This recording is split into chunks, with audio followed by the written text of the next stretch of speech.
एह भर चरण पूसा पसियौ सुय देविया सुरम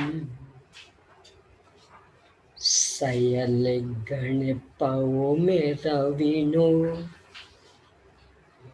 बिबिहिति विराया विने संगा नीराया विकुराया गणहर देवा पसी यंतो पसियौ महुधर सेनो परवाई गयो हितानवर सिंहो सिद्धंतामिय सायर तरंग संघाय धो ओये मनो पणिमामि पोफेदन्तं दुःखयन्तं दुन्नयन्धियारिदं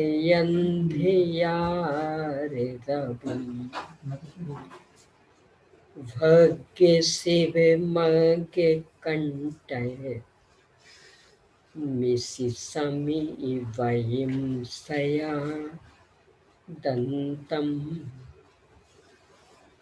पणिमहि कै भूय बलिम के सेवा से परिभूय बलिम बेनी है बम्मह पसरम बढ़ा बिय बिमल नाने बम्मह पसरम नमो हरिहंताणम नमो सेत्थाणम नमो आयेरियाणम नमो उवज्झायाणम नमो लोये सव्यसाहूणम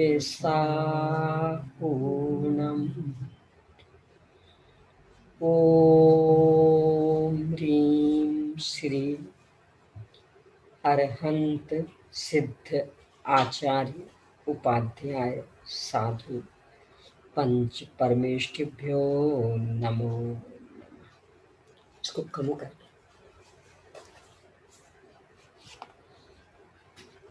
आचार्य श्री धरसिंह स्वामी द्वारा प्रदत्त ज्ञान को इसको भी छोटा करना।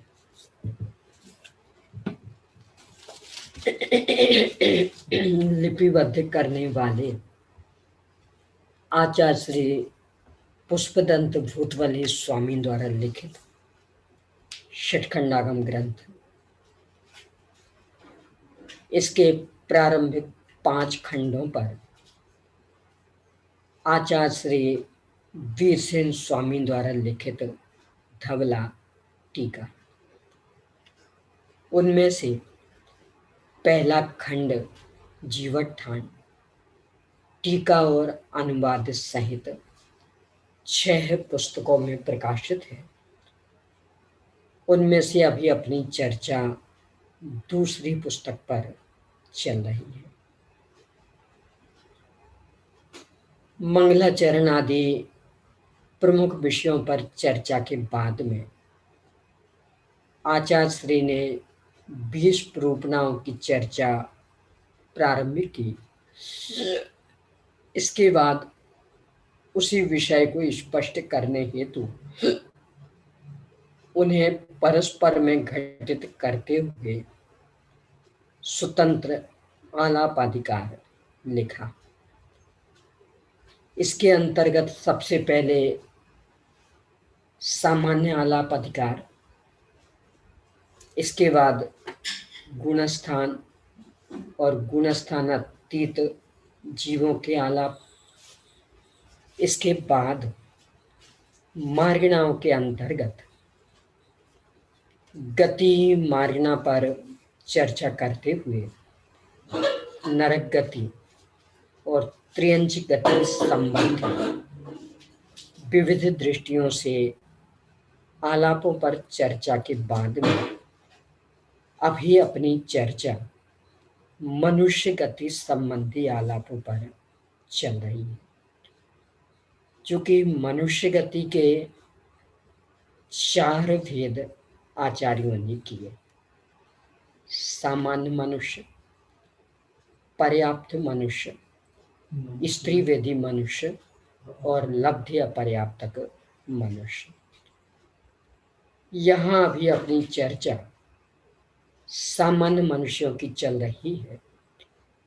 ये अपन सबको पता है कि पहले से चौथे गुणस्थान तक तो सभी गतियों में है। 5वां गुणस्थान मनुष्य और त्रियंच, इन 2 में, और 6वें से लेकर के 14वें गुणस्थान तक एकमात्र मनुष्य गति का ही साम्राज्य। तो पहले जो सामान्य आलाप और गुणस्थान संबंधी आलाप आचार्य ने बताए थे, यहाँ उन्हें ही पुनः लेना है। चूंकि विषय बहुत पहले आ गया था, कदाचित विस्मरण हो गया हो, इसके लिए अपन उसे पुनः स्मरण कर रहे हैं। इसके लिए कल अपन ने 6वें गुणस्थान से चर्चा प्रारंभ की थी, 8वें गुणस्थान तक देख लिया था। अब आज 9वें गुणस्थान से अपने को देखना है, पेज नंबर 438 से।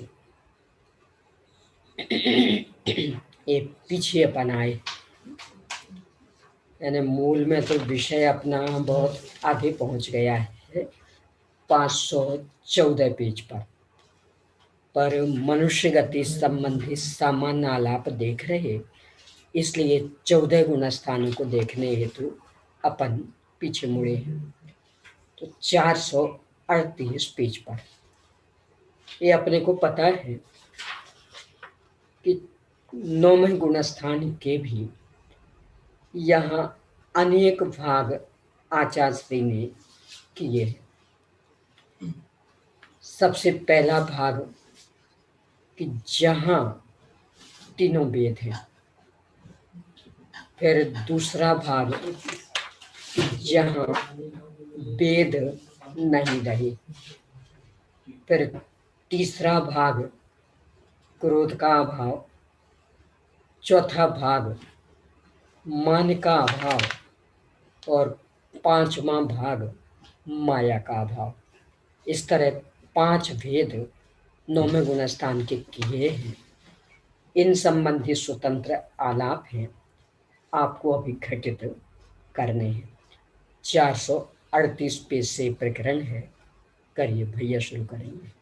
गुणस्थान एक गुणस्थान है, 9वां गुणस्थान है। जीव समास एक ही होगा, संधि पर्याप्तक ही होगा। फिर पर्याप्तियां 6 ही होंगी, प्राण 10 होंगे, संज्ञाएं 3 होंगी आहार को छोड़ के, गति एक मनुष्य गति है। नहीं, संज्ञाओं पे थोड़ा विचार करिए। 9वां भारत के बिना नहीं, भय संज्ञा 8वें तक है। अच्छा, ने आहार संज्ञा 6वें तक, भय संज्ञा 8वें तक, मैथुन संज्ञा 9वें के सफेद भाग तक और परिग्रह संज्ञा 10वें तक। तो 2 संज्ञाएं होंगी, है ना? इसमें जो इंडेक्स में जो इनका नक्शा है, उसमें उन्होंने 3 संज्ञाएं दी हैं। आप 8वां देख रहे हैं, 9वां देखिए, 439 पेज पे। Okay okay okay okay okay, हमें इसका इंडेक्स देखा, ठीक है। फिर इसके बाद में है संज्ञान दो। गति एक मनुष्य गति, इंद्रिय में एक पंचेंद्रिय, काय में त्रस्काय, योग में 9 योग होंगे, वेद में 3 वेद होंगे, कसाय में 4 कसाय होंगी, ज्ञान में केवल ज्ञान के बिना 4 ज्ञान होंगे, संयम में सामायिक और छेदो स्थापना संयम होगा। क्यों? दो ही क्यों? क्योंकि 9वें गुण स्थान की बात है ना, परिहार विशुद्धि वो तो आगे के गुण स्थानों में वो है 7वें तक, 6वें और 7वें में। परिहार विशुद्धि मात्र 6वें और 7वें में, इसलिए आगे नहीं। और दर्शन में 3 दर्शन, केवल ज्ञान के बिना, केवल दर्शन के बिना। हाँ, केवल दर्शन के बिना। लेस्या में द्रव्य से 6 लेस्या होगी और भाव से एक शुक्ल लेस्या भी होगी। द्रव्य से 6 कैसे? क्योंकि बाहर के कलर वाली बात है ना, तो इसलिए कोई सा भी हो सकता है। और फिर इसके बाद में सम्यक सम्यक्त्व नहीं, पहले भव्यत्व। भव्यत्व में भव्य ही होगा। फिर इसके बाद में सम्यक्त्व में औपसम्यक और छायासम्यक सम्यक्त्व होगा, 2 सम्यक्त्व होंगे। यहाँ औपसम्यक कौन सा? द्वितीय ऑप्शन। बहुत अच्छा। फिर इसके बाद में संगी होगा, आहारक होगा और साकार उपयोगी नाकार उपयोगी। बहुत अच्छा, पहले भाग के हो गए। अब दूसरा भाग, यानी वहां वेद नहीं रहेंगे अब, तो अब आपको घटित करना। चलिए शीतल बहन जी।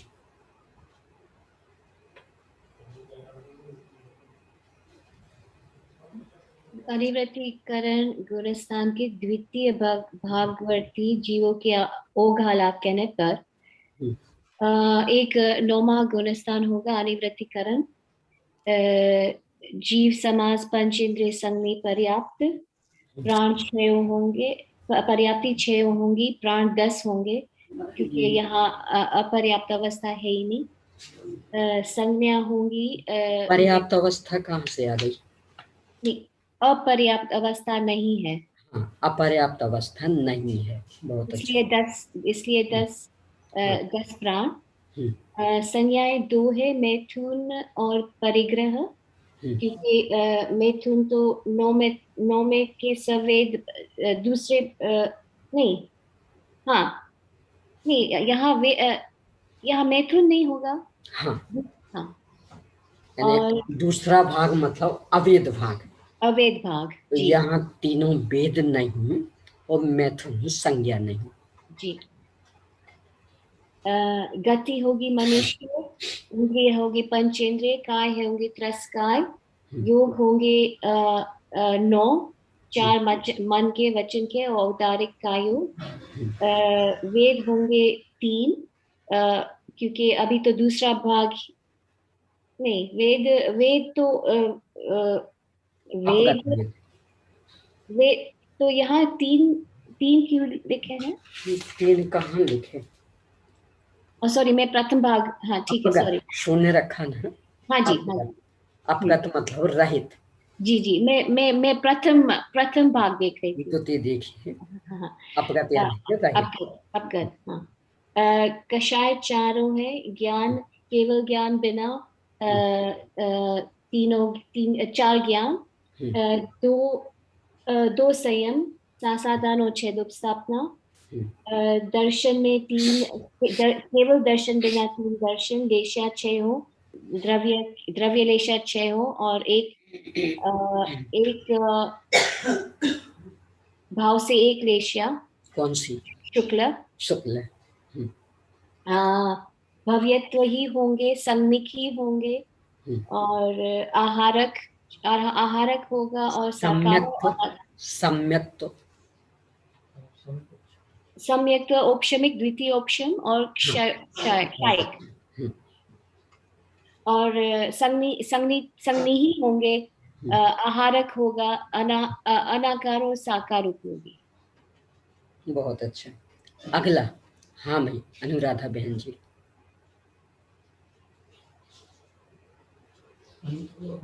अनम्यूट करें अपने आपको।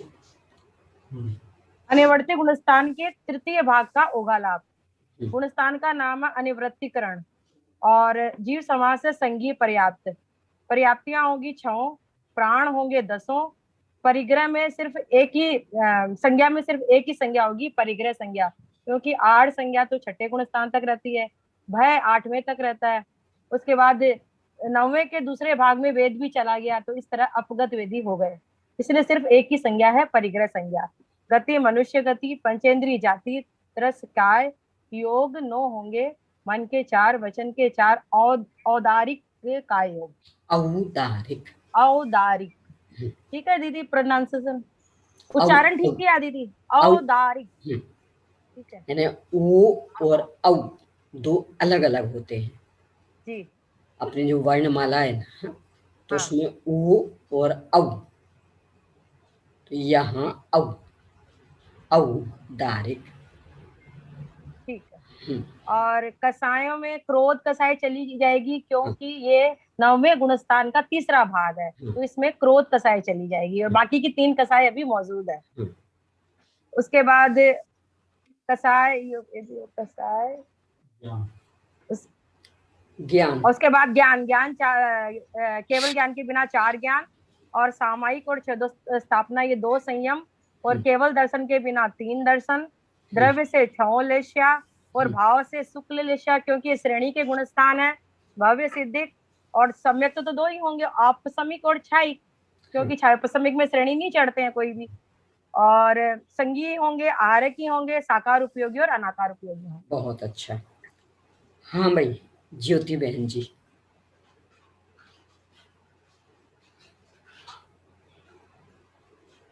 आवाज आ रही? हाँ जी आइए।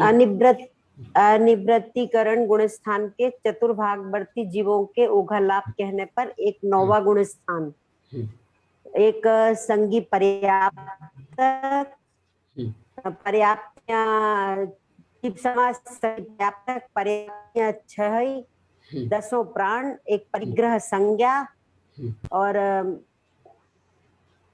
मनुष्य गति, पंचेंद्रीय जाति, तरस काय, और योग 9, और अपगत वेद समाप्त हो गए यहाँ पर। और क्रोध और क्रोध मान कसाय भी समाप्त हो गई है, क्योंकि क्रोध कसाय के 2 बचेंगी, क्रोध के अंतर मुहूर्तवादी मान कसाय चली जाती है। तो अभी यहाँ बची 2, माया और लोभ। हाँ। और फिर इसके बाद ज्ञान, केवल ज्ञान के बिना ज्ञान 4 ज्ञान, 4 ज्ञान, और सामायिक और छेदोपस्थापना 2 संयम, और दर्शन चक्षु, अचक्षु और अवधि दर्शन, और लेश्याएं 6, भाव से शुक्ल लेश्या, और भव्य सिद्धिक, औपशमिक और सम्यक 2, क्षायिक और औपशमिक और क्षायिक, और औपशमिक में कौन सा औपशमिक? द्वितीयोपसम। द्वितीयोपसम, बहुत अच्छा। और संगी और आहारक और साकार उपयोगी और अनाकार उपयोगी। बहुत अच्छा, बहुत अच्छा। हमें सुषमा बहन, आपको शास्त्र की व्यवस्था हुई है? शास्त्र की व्यवस्था हुई है? दीदी जी नहीं हुई अभी, लॉकडाउन, मंदिर बंद है, लॉकडाउन चल रहा, तो मंदिर को इस टाइम नहीं उठा सकते हैं। मैंने पीडीएफ भेजी थी आपको दीदी जी। पीडीएफ वो मिल गई है। नहीं तो खोल लेते हैं आप। अब आज लिए दीदी। नहीं अभी आप बता सकेंगे? अभी हाँ, अभी पूरा चार्ज हो रही है, वो पूरा हो जाएगा तब खोलेंगे। अच्छा अच्छा ठीक है, चलिए। हाँ भाई भाभी जी, 5वां भाग अनिवृत्तिकरण, 442 पेज पर। दीदी जी। हाँ जी। ये जो द्वितीय ऑप्शन है, तो वो क्षायोपशमिक वाला कन्वर्ट हो जाएगा, द्वितीय हाँ। पे जब श्रेणी चढ़ेगा। हाँ, यानी पहले तो रहेगा क्षय उपशमिक, कभी भी औपशमिक से क्षायक नहीं होता। तो पहले औपशमिक क्षायोपशमिक बनेगा। अब क्षायोपशमिक वाले के दो मार्ग, द्वितीयोपशम में भी बदल सकता है और क्षायक में भी बदल सकता है। यदि द्वितीयोपशम में बदला तो फिर उनके लिए श्रेणी चढ़ने का एक ही मार्ग, अकेले उपशम श्रेणी। और यदि क्षायक में बदला तो श्रेणी चढ़ने के दो मार्ग हैं, उपशम श्रेणी भी हो सकती और छपक श्रेणी भी हो सकती। यहाँ भी सामान्य चर्चा, इसलिए सामान्य से दोनों। जी। हाँ जी भाभी। अनुवृत्तिकरण स्थान के पंचम भागवर्ती जीवों के रोगालाभ कहने पर एक नौवा पुनरुत्थान जीव समान छह पर्याप्तियां, दसों प्राण, परिक्रय संज्ञा, मनुष्य गति, पचेंद्रिय जाति, रसकाय, पूर्वोक्त, नौ योग, अपवर्त वेद, योग कषाय है। योग कषाय होने पर यहाँ तीन कषाय हैं, तीन कषाय हैं चलेंगी यहाँ। योग कषाय होने का यह वो छोड़ दीजिए कि मान कषाय के उदय के नष्ट हो जाने पर पुनः एक अंतर्मूलक आगे जाकर माया कषाय का उदय नष्ट हो जाता है। इसलिए माया कषाय इस भाग में नहीं है। आगे केवल ज्ञान के बिना चार ज्ञान, सामायिक और छेदो स्थापना, ये दो संयम, केवल दर्शन के बिना तीन दर्शन, द्रव्यों से छह लेशियाएं, भाव से शुभ लेशिया, भव्य से शुद्ध और समित और छाय, ये दो सम्यक संगिक आहार साकार उपयोगी और अनाकार उपयोगी। बहुत अच्छा, बहुत अच्छा।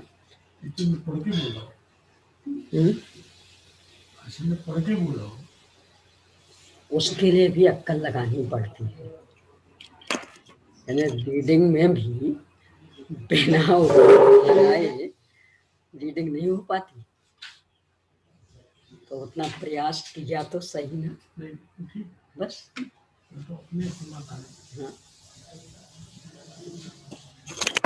हाँ जी, इस तरह 9 गुण स्थान हो गया। अब 10वां। हाँ भाई, तिलकमणि भाभी जी बोलेंगे 10वां। नहीं, आप पहले ऑन करिए। हाँ, अब बोलिए। 10वां गुण स्थान सूक्ष्म सांपराय। हाँ, गुण स्थान 10वां पेज नंबर 442।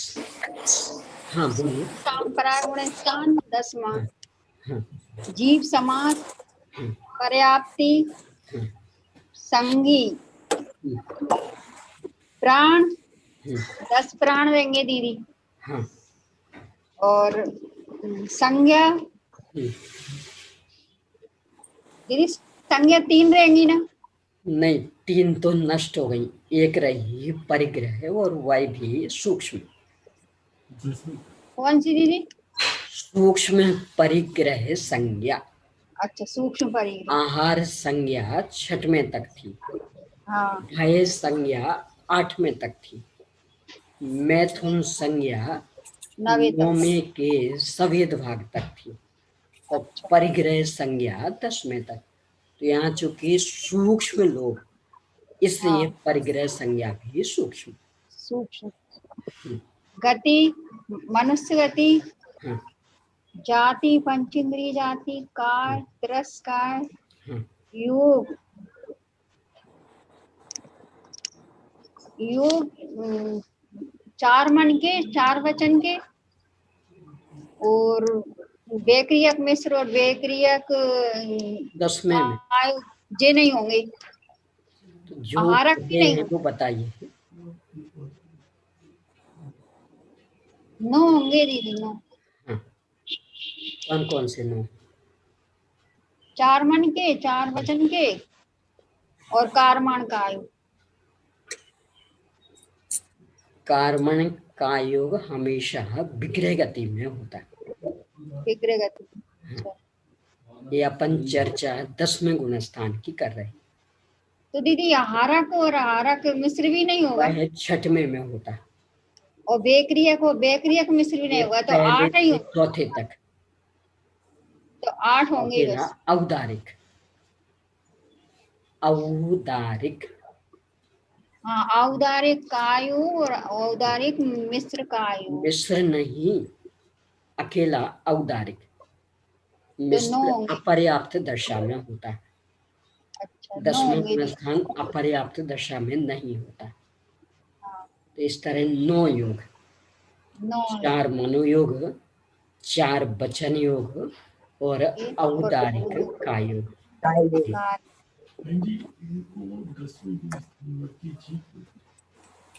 वेद 1 हुआ दीदी। हाँ बोलिए बोलिए, पूरा कर लीजिए। वेद, पुरुष वेद।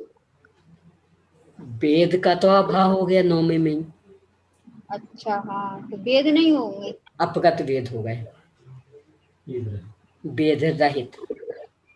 अच्छा, कषाय एक रही सूक्ष्म लोग। सूक्ष्म लोक कषाय। आगे। हाँ, और ज्ञान दीदी, ज्ञान 3 रहेंगे ना? मति सुरता 4 रहेंगे, केवल ज्ञान के बिना 4 ज्ञान। हाँ, मन परे ज्ञान। संयम, संयम सूक्ष्म है सांपराय।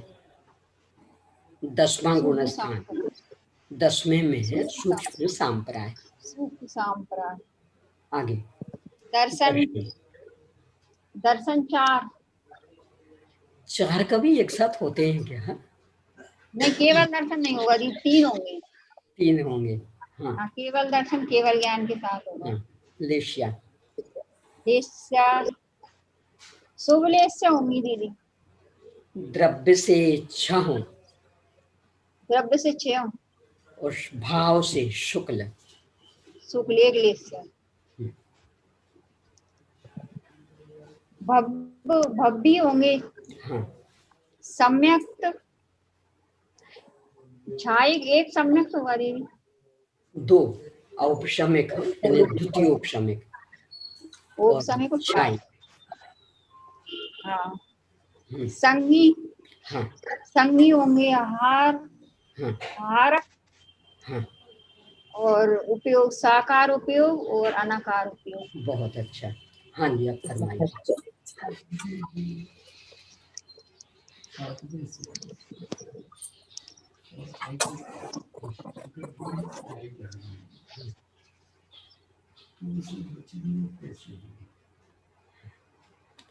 आपका प्रश्न ये है, उपसम श्रेणी वालों को नियम से गिरना है, भले 11वें तक पहुंच गए पर गिरना, तो फिर शुद्धोपयोग कैसे, वचन योग कैसे? फिर तो ये भी प्रश्न खड़ा हो सकता, मनोयोग भी कैसे, काय योग भी कैसे? ध्यानस्थ हैं वो, जो अक्षर से उधर से उधर, बस ऐसे वचन में क्या होता है, यानी अंतर्जल्प चलता रहता। अंतर्जल्प तो मनो के भाव को कहते हैं। नहीं, वो वचन में भी बाह्य जल्प को नहीं, वचन के भी 2 भेद होते, अंतर्जल्प और बहिर्जल्प। और जो संक्रांति हो रही वहां वचन संक्रांति, योग संक्रांति, ये चलता है, वो 12वें तक चलेगा। ये परिवर्तन 12वें तक, तो 4 मनोयोग, 4 वचन योग 12वें तक। चूंकि छदमस्त हैं इसलिए असत्य भी रहेगा और उभय भी रहेगा। छदमस्त है ना, तो सब कुछ तो जानते नहीं। संक्रांति उसमें मात्र केवल ज्ञान गोचर, बाकी किसी के गम में नहीं।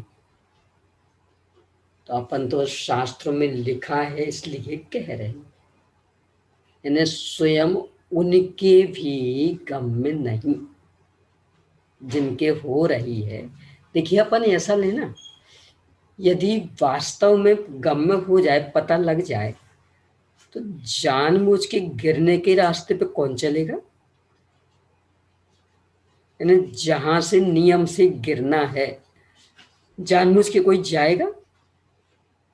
इससे ही सिद्ध होगा कि पता तो लगना नहीं, अब जो होगा रिजल्ट हो। यानी पुरुषार्थ तो पूरी ईमानदारी से स्वरूप लीनता का। अब बाकी कौन सी श्रेणी होगी, भाग्यानुसार जो होगी सो होगी, भवितव्यता अनुसार।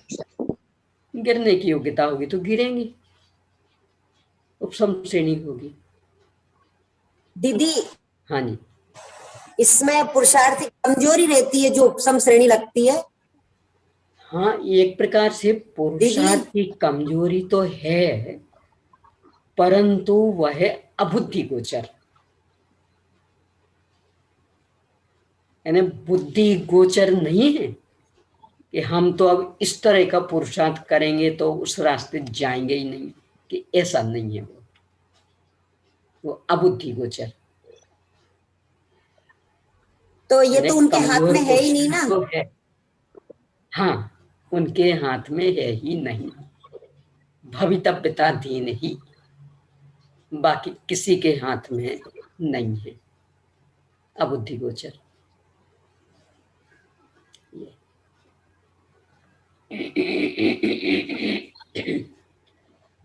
हाँ जी, अब 11वां गुण स्थान, चलिए भैया करेंगे शुरू।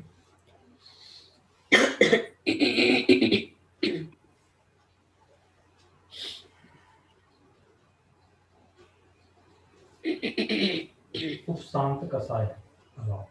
गुणस्थान एक उपशांत कसाय जीव में आएगा। ये संगी पर्याप्त द्वितीय समास में पर्याप्तियां 6 होंगी, प्राण 10 होंगे, संज्ञाएं कोई नहीं होगी, अपगत हो गई, सारी चलेगी। गति में एक मनुष्य गति, इंद्री में पंचेंद्रिय, काय में एक रस काय, योग में 9 योग होंगे, मन के 4, वचन के 4 और आगे काय योग। और इसके बाद में वेद में कोई वेद नहीं होगा, अपगत वेद होगा। कसाएं सारी चली गई।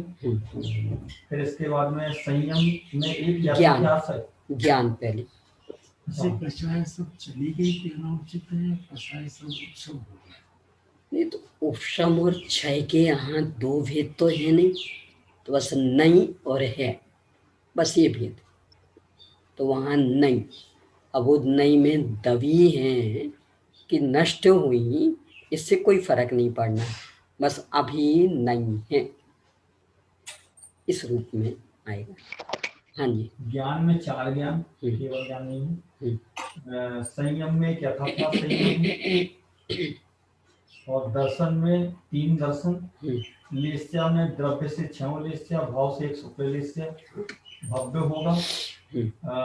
सम्यक में औपसमिक और छाय उपसमिक सम्यक, छाय सम्यक, और संगी में एक संगी, आहारक आहारक योग, और उपयोग में साकार और नाकार उपयोग। बहुत अच्छा।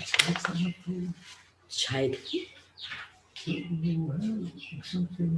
हाँ, तो छायक सम्यक तो दोनों में बांट सकता, छायक सम्यक ही दोनों में ही जा सकता। हाँ जी, अब 12वां गुण स्थान। दीदी जी, हाँ जी बोलिए। सॉरी, एक और प्रश्न था। हाँ, जो वेद लिए हैं यहाँ पे, हाँ, वो ठीक है कि छठे से ऊपर तो केवल पुरुष ही होंगे, लेकिन यहाँ शरीर से तो पुरुष है जी, पर वेद मार्गणा में शरीर का आकार नहीं लिया जाता, क्योंकि वह तो अंगोपांग नामकरण की रचना। वेद मार्गणा में जो चारित्र मोहिनी की 9 नौकशाय वाली प्रकृतियां, उनमें जो 3 वेद वे लिए जाते और वे अपने भावों से जुड़ते। तो यहाँ तीनों प्रकार के भाव समाप्त। और शरीर की संरचना ये तो नाम कर्म के उदय का कार्य, तो वह तो 14वें तक चलेगा। जो शरीर की संरचना पुरुष की वह 14वें तक, और वेद 9वें तक, 9वें के सवेद भाग तक। यहाँ अगर यहाँ लेते वैसे भी द्रव्य वेद तो अच्छा रहता। एक दृष्टि से तो श्वेतांबर का खंडन हो सकता है इसमें। नहीं तो वो तो इससे हो गया ना, वेद से। हाँ, यानी पहले ही कह चुके हैं जी कि स्त्री वेदी मनुष्य, पहले त्रियंचों में भी आया था कि शरीर के आकार से ये 5वें गुणस्थान तक ही जाएंगे स्त्री वेदी, और भावों से 9वें तक। जी उससे ही सिद्ध हो गया कि शरीर का आकार यदि स्त्री का है। देखो इसमें एक और विशेष, कदाचित भाव में पुरुष वेद चल रहा हो पर शरीर में स्त्री वेद है, तो 5 में से आगे नहीं जा सकते। और कदाचित भाव में स्त्री वेद चल रहा पर शरीर से पुरुष, तो मोक्ष भी जा सकते। ये यानी ऐसा भी हो सकता है कि भाव में पुरुष वेद चल रहा हो पर द्रव्य से, मतलब शरीर का आकार स्त्री वेद का, तो 5 में से आगे नहीं जा पाएंगे, और इसलिए उनका खंडन हो जाता। उनका खंडन तो उनकी ही मान्यता से हो जाता। कहते हैं वे कि मल्लीनाथ स्त्री तीर्थंकर, पर उनके ही मंदिरों में जहां जहां भी 24 तीर्थंकर विराजमान, वहां मल्लीनाथ भगवान को किस रूप में विराजमान करते हैं? पुरुष। फिर तो उनकी बात उनसे ही कट गई, और कई जगह 24 ही बनी है उनकी भी, यानी उन लोगों ने भी 24 ही कई जगह बनवाई, पर सब जगह पुरुष की ही रहती। तो फिर कहने का मतलब क्या निकला?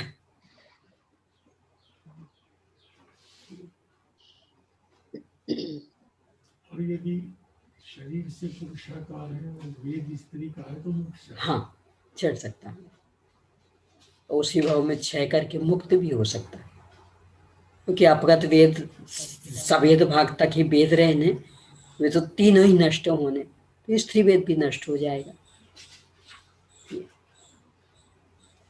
यानी मूल हमेशा इस पर ध्यान रखें, ये बात उनकी स्वयं उनसे ही टकरा जाती।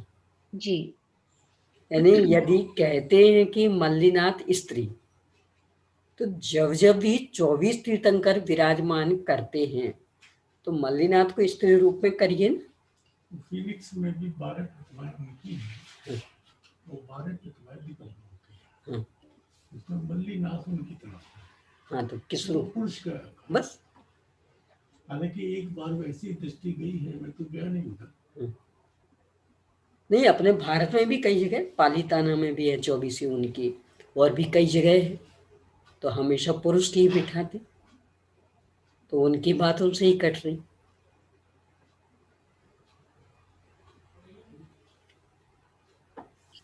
चलिए, क्या बात इनने की, ख्याल में आया आप लोगों को?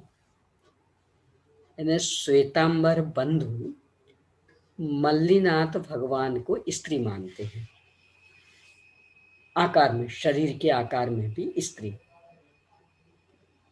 तो उसके लिए चर्चा की कि वास्तव में यदि वे मानते हैं तो जब अपने यहाँ 24 तीर्थंकर भगवान की स्थापना करते हैं तो मल्लीनाथ भगवान की मूर्ति स्त्री में क्यों नहीं बनाते? वहां तो पुरुषाकार ही बनाते। तो इससे सिद्ध हुआ कि उन्हें अपनी मान्यता स्वीकृत नहीं। पुरुष के अंग स्त्री का तो खड़गासन में दिखते हैं, तो खड़गासर तो सितंबर बना देंगे। हाँ। पद्मासन भी बना देंगे।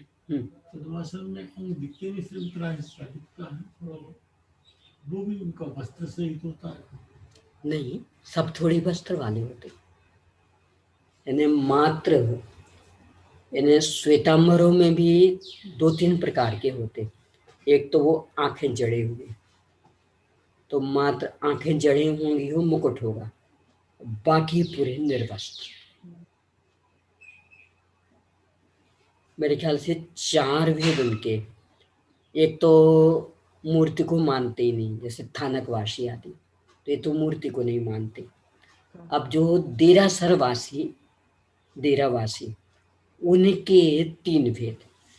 एक मूर्ति को मानेंगे, मात्र आंखें जड़ेंगे, बाकी कुछ नहीं, यानी अकेली आंखें जड़ेंगे। दूसरे आंखें जड़ते, मुकुट पहनाते, और नीचे एक वो कंटोरा नाम क्या बोलते, कंदोरा, क्या नाम है, कंदोरा, कंडोरा, ये तो वो पहनाएंगे। और इनकी संख्या अधिक है। जो पूरे वस्त्र पहनाते वो तो बहुत विरल। जो पूरे शरीर पे चांदी सोने पे लगा, हाँ, वो बहुत विरल, यानी उनकी संख्या ही अंतरराष्ट्रीय स्तर से ही बहुत कम, जो पूरे वस्त्र पहनाते। मूल में अधिक मिले, सबसे अधिक तो मिलेंगे थानकवासी, उनसे कम जो अकेली आंखें जड़ते, उनसे कम कि आंखें, मुकुट और कटोरा, और पूरे जो वस्त्र पहनाते वे सबसे कम।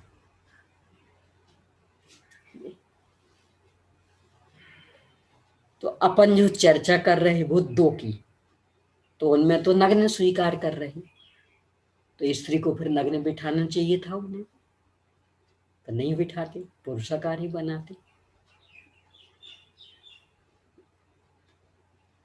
यानी चौथे वाले जो हैं, तो उनमें अपन कह सकते कि उन्हें कपड़े पहना दिए ना, तो ऊपर का हिस्सा दिखना ही नहीं। पर दूसरे और तीसरे वालों ने तो पूरे कपड़े नहीं पहनाए ना, तो उनके तो हिस्से दिख रहे ना, तो ये पुरुषाकार ही बनाते।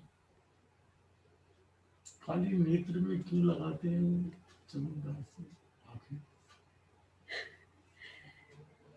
भगवान केवल ज्ञान केवल दर्शन संपन्न है, इसकी निशानी। आँख खुली, सारा लोकालोक देख रहे, ऐसा बेतर्क करते हैं।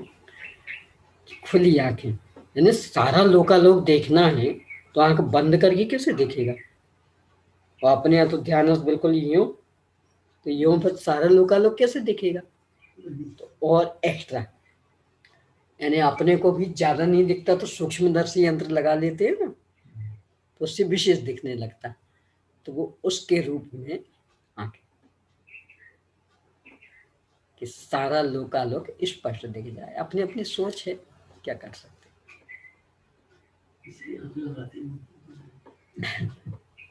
भाई सीधा सीधा तर्क है ना, आपको बिना चश्मे के नहीं दिखता, और देखना चाहते क्या करते, चश्मा लगा लिया। अब चश्मे से भी काम नहीं चला तो लेंस लगवा लिया, अब उतने से भी काम नहीं चला तो सूक्ष्मदर्शी यंत्र, दूरबीन। भाई आखिर अपन करते क्या है, तो वही उनने किया। सारा लोकालोक देखना है, कुछ तो एक्स्ट्रा चाहिए, तो इसके लिए वे आंखें लगाते, खुली आंख, क्योंकि बंद आंख से थोड़ी दिखेगा। साहित्य में आंखें बंद होना, हमारे यहाँ आंखें बंद है ना खुली। अपने यहाँ तो नाशा दृष्टि, तो आंखें बंद होना प्रमाद की निशानी, और आंखें पूरी खुलना वो आश्चर्य की निशानी। नहीं तो पूरी भी नहीं खुलती, जैसे अपनी अभी खुली ना ऐसी खोलते हैं, पूरी यूं फाड़ फाड़ के, जिसको अपन आश्चर्य की कहते हैं। आपसे कमर की झोपड़ी झोपड़ी गई अगर आप रात को अकेले हो आप डर जाए। ये तो अपनी सोच के बल पर, क्योंकि अपन ने वो आकार प्रकार देखे नहीं, तो बाकी पूरे नग्न हो और अकेली आंखों में अलग से जड़ा हुआ हो तो घबरा जाएगा व्यक्ति देख के। पर ऐसे आप देखेंगे तो आंखें बिल्कुल जैसे अपनी खुली रहती सहज, बस उतनी। उससे ज्यादा नहीं खुली बिल्कुल लगाती है भाई जी, आंखों में लगाती है ना, इसीलिए तो लगाना कि आंखें अच्छी तरह खुली रहे। पर ने जैसे अपन जिसको आश्चर्य आंखें फाड़ फाड़ के देख रहा, वैसी नहीं लगाती, यानी एक सौम्य मुद्रा वाली आंखें। दीदी जी, हाँ जी, मैं ये पूछना चाह रही हूँ कि ये जो श्वेतांबर की प्रतिमा होती है उनपे तो लंगोट का चिन्ह होता है ना? उसको ही कटोरा बोलते हैं ये लोग। है कटोरा, कटोरा बोलते हैं। कटोरा, कर धन। हाँ, उसके लिंग मतलब वहाँ पर जांग के वहाँ चिन्ह लंगोट जैसा बना रहता है, उसको खड़गासन में भी ऐसे ही चिन्ह है ही नहीं उनके, तो खड़गासन प्रतिमा, उनमें खड़गासन प्रतिमा होती ही नहीं है। अपना जो ये यहाँ है ना चित्तौड़गढ़, चित्तौड़गढ़ में कीर्ति स्तंभ, कीर्ति स्तंभ में है मूल प्रतिमा खड़गासन। उनको चूंकि कीर्ति स्तंभ मतलब भारत की एक अनमोल धरोहर, यानी कलाकृति की दृष्टि से भी भरपूर, महत्वपूर्ण और ऐतिहासिक दृष्टि से भी, यानी राजपूताने की शान मानी जाती। और राजस्थान में श्वेतांबर बहुत है, तो उनने उन खड़गासन में भी लेप करके कटोरा पहना है कीर्ति स्तंभ पर। विशेष ज्ञान नहीं, हमने सुना था श्वेतांबर खड़गासन नहीं रखते हैं। नहीं रखते नहीं, पर यदि कहीं हो तो कर लेते हैं। हमसे भी ये कर गया था, खड़गासन जरूर लगा दीजिए, क्योंकि ये उनसे अलग। यानी कीर्ति स्तंभ की तो घटी हुई घटना, क्योंकि उस कीर्ति स्तंभ का बहुत अधिक हर दृष्टि से महत्व है। श्वेतांबर अपने में मिलाना चाहती तो उन्होंने कटोरा पहना है। आंखें तो नहीं जड़ पाई, पर क्योंकि आंखों को तो अलग से जोड़ना पड़ता, यानी रोज निकालना करना, अब वो तो बस एक लेप जैसा कर दिया सीमेंट का, हमेशा को हो गया, वो कर दिया उन्होंने। वो भी चोरी छिपे रातों रात, क्योंकि वो सारा एरिया पुरातत्व विभाग के अंदर है, वहां आपका कुछ नहीं चल सकता। तो मूल वो दिगंबरों का, और रातों रात इनने वो कर, वही बात मैं कह रहा हूँ, वो प्रतिवादी वास्तव में तो दिगंबर की थी। हाँ, बाद में किसी तरह से तो उन्हें किया, पर कर दिया ना। हाँ, चलिए, हाँ जी, अब 12वां गुण स्थान, चलिए भैया लगाएं 12वां क्षीण गुण। कसाय, हाँ, क्षीण कसाय गुण स्थान। इसमें जीव समास संधि पर्याप्तक, पर्याप्तियां 6 पर्याप्तियां, प्राण 10 प्राण, संज्ञाएं में क्षीण संज्ञा, क्षीण संज्ञा, इन्हें संज्ञाएं गई, क्यों गई? आहार संज्ञा 6वें तक, भय संज्ञा 8वें तक, मैथुन संज्ञा 9वें के सवेद भाग तक, परिग्रह संज्ञा 10वें तक, चर्चा अपनी 12वें की। संज्ञा रहे। गति एक मनुष्य गति, इंद्रिय पंचेंद्रिय, काय त्रस्ताय, योग में 9 योग होंगे, वेद में अपगत वेद, कसाय में क्षीण कसाय, और ज्ञान में 4 ज्ञान, संयम में एक यथाख्यात संयम, इसके बाद में दर्शन 3 दर्शन, लेस्या में द्रव्य से 6 लेस्या होंगी, भाव से 1 शुक्ल लेस्या, भव्य होगा, सम्यक्त्व में 6 सम्यक्त्व होगा। क्यों? 12वें गुण स्थान में तो श्रेणी में जाती। यानी उपसम श्रेणी वाली स्थिति नहीं तो गई। यानी औपशमिक सम्मित की अथवा उपशम भाव की अंतिम सीमा 11वां, छायोपशमिक सम्मित की अंतिम सीमा 7वां, 11वें से आगे एकमात्र छायिक सम्मित। हाँ, संगी होगा आहारक और उपयोग में साकार उपयोगी और अनाकार उपयोगी। बहुत अच्छा। अब 13वां, 13वें में फिर भेद बनेंगे। यहाँ अभी अलग से भेद नहीं बनाएंगे, सामान्य ही चर्चा है। ये अपनी चर्चा है पेज नंबर, चार्ट है 448 पर, 448। हाँ भाई, ज्योति बहन जी करेंगे।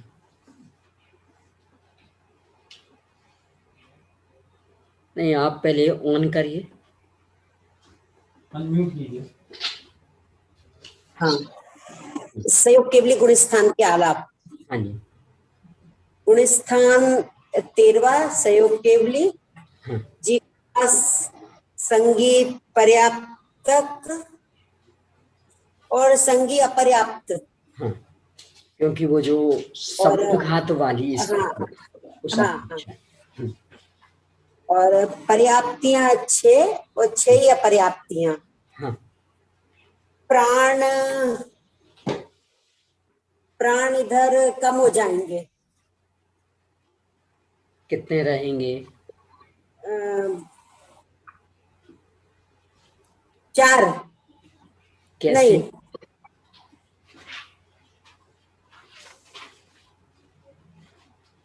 नहीं, चूंकि 5 इंद्रियां जो थी वे भावेंद्रियां थी, मतलब 6 उपशमिक ज्ञान। यहाँ तो 6 ज्ञान हो गया, तो वे 5 इंद्रियां कम हो गई। ऐसे ही जो मन था, और मन भी 6 उपशमिक ज्ञान था, वो भी कम हो गया। तो ये 6 कम हो गए तो 4 प्राण बचे, वचन बल, काय बल, आयु और श्वासोच्छ्वास। अब इसके साथ ही 2 भी, तो 2 कैसे? 2 क्या है दीदी? ये वो विग्रह गति अपने, सॉरी, अपर्याप्त दशा। हाँ, अपर्याप्त दशा रहेगी जब समुद्घात में अंतिम जो पितर और लोक पूरण, पितर और लोक पूरण में है, तो वहां आयु प्राण और साथ में ही काय योग, कार्मण काय योग, ये 2। तो इस तरह से आयु प्राण और काय योग ये 2 रहेंगे। यानी वहां श्वासोच्छ्वास नहीं और वचन बल भी नहीं, ये 2 कम हो गए। हाँ, संज्ञा क्षीण संज्ञा है समाप्त।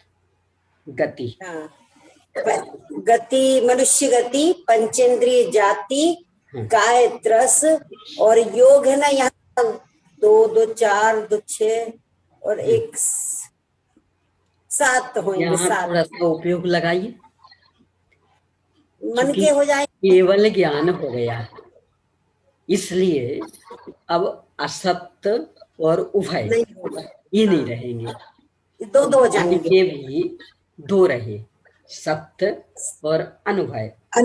वचन के भी 2 रहे, सत्य और अनुभय। अब में तो है औदारिक का योग, पर यदि केवली समुद्घात चल रहा तो वहां कपाट में औदारिक मिश्र भी हो जाएगा। तो इस तरह औदारिक मिश्र, और पितर और लोक पूरण में कार्मण भी हो जाएगा। तो इस तरह से अधिक 7। दीदी जी कौन सा पेज नंबर है? क्या चीज, पुनः बोलिए। कौन सी गाथा चल रही है अभी? आप कौन सी गाथा ले रहे ये हैं? गाथा पे नहीं है, 448 पेज पर जो सारणी बनी हुई है उसे देखिए। 448 पेज पर। हाँ जी। अच्छा 400। जब रूप पूर्ण होता है तो क्या वो विग्रह गति जैसा? हाँ, यानी प्रतर और लोक पूरण, इसमें है कार्मण का योग, विग्रह गति जैसी स्थिति। विग्रह गति जैसी, कोई नया शरीर नहीं मिलना है उनको, पर जैसी स्थिति विग्रह गति में बनती, यानी कार्मण का योग और कोई योग नहीं, वैसी स्थिति यहाँ। और उनका शुक्ल निश्चय कहलाएगा। हाँ, शुक्लेशा तो वैसे भी विग्रह गति में थी। इसीलिए। हाँ,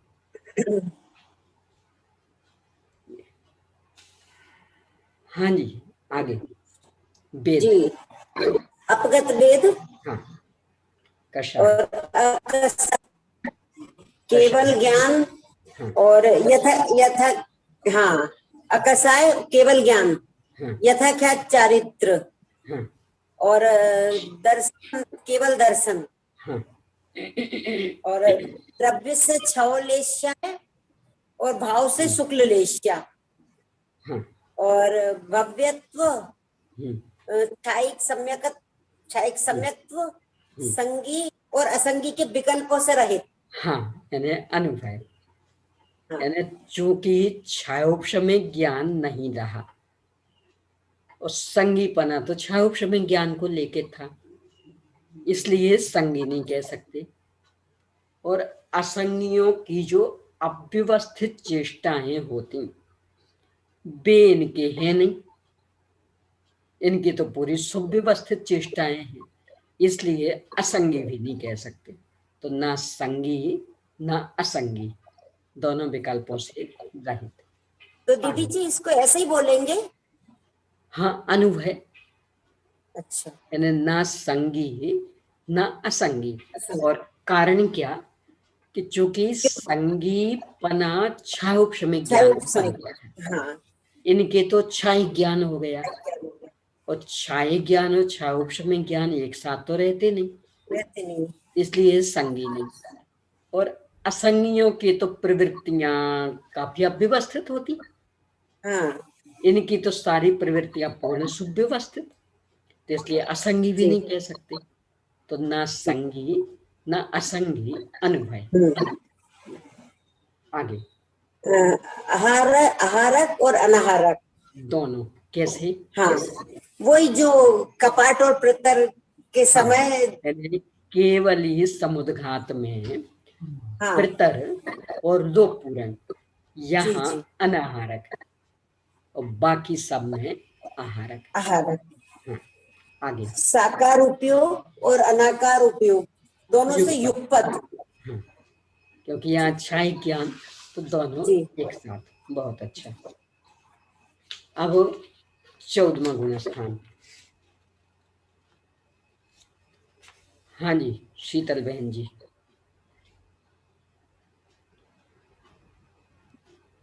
जी दीदी, एक ही गुणस्थान अयोगी केवली गुणस्थान।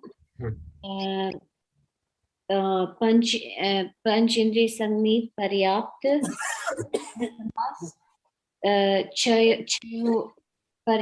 पर्याप्तियां।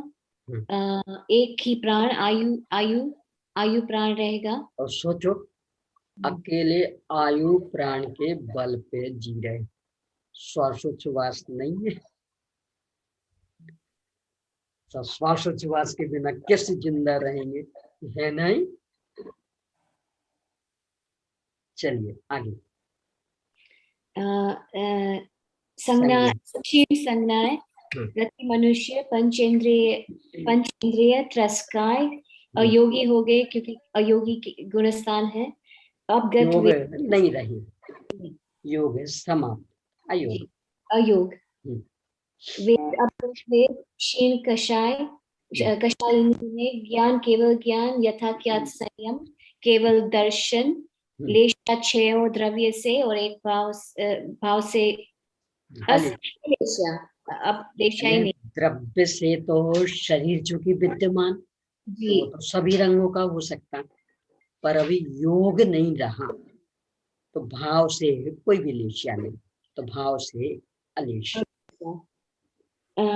भव्य सिद्धिक, संज्ञक शायिक सम्यक्त्व, अनुभवी जैसे तेर में जैसे था, अनाहारक, अब कर्म का आहार भी कर्मण आहार भी नहीं है, और योग के कारण कर्माहार होता है जी। अब यहाँ योग भी नहीं तो कर्माहार भी नहीं, अनाहार।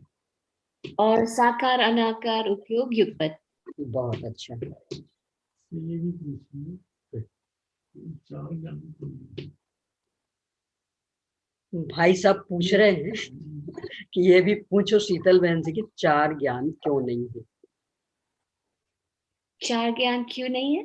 क्योंकि क्योंकि केवल ज्ञान हो गया है इसलिए। ये कोई तर्क हुआ? मतलब वो उत्तर दीजिए। केवल ज्ञानावरण कर्म का क्षय हो गया।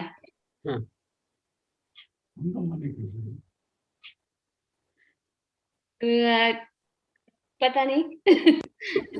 सीधा सीधा मति श्रुत अवधि और मन प्रय ज्ञान एक्चुअल में क्षय पश्चिमिक ज्ञान है ना, तो वो 12वें गुणस्थान तक ही रहते हैं, तो उनका क्षय, जब ज्ञानावरण का क्षय हो गया तो केवल ज्ञान हो गया, इसीलिए यानी क्षयोक्षमिक ज्ञान और क्षयिक ज्ञान कभी भी एक साथ नहीं रह सकते जी। क्षयोक्षमिक ज्ञान 12वें तक थे, तो यहाँ ज्ञानावरण का पूरा क्षय हो गया, तो 13वें में क्षयिक ज्ञान, तो अब 4 क्षयोक्षमिक ज्ञान किसे रहेंगे। बहुत अच्छा। हाँ जी, अब सिद्धों का वर्णन है। चलिए अनुराधा बहन,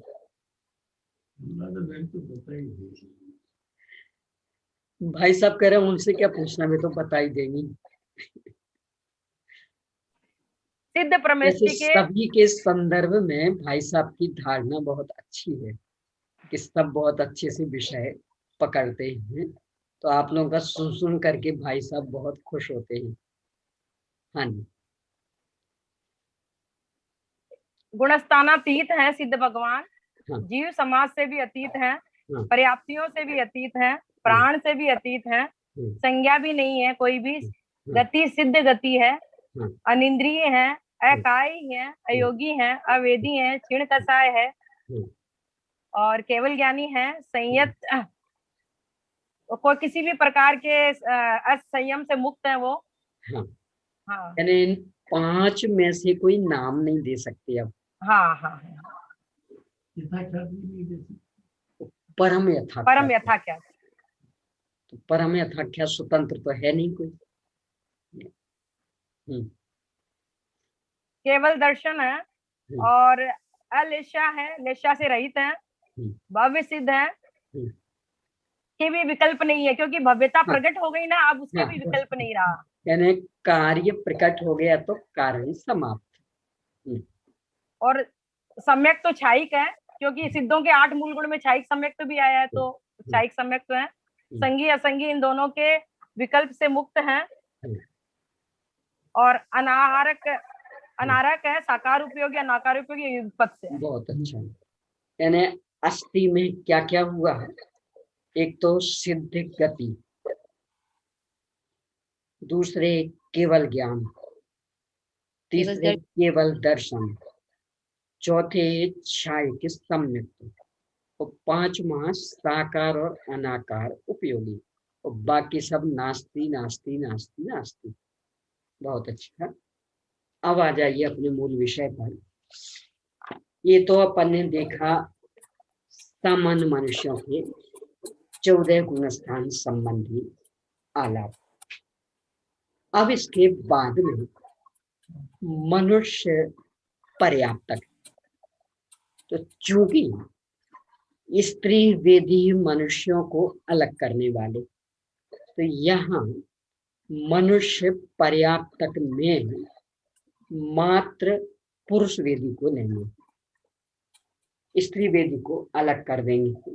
तो उस हिसाब से यहाँ लगने 514 पेज पर आप आ जाइए।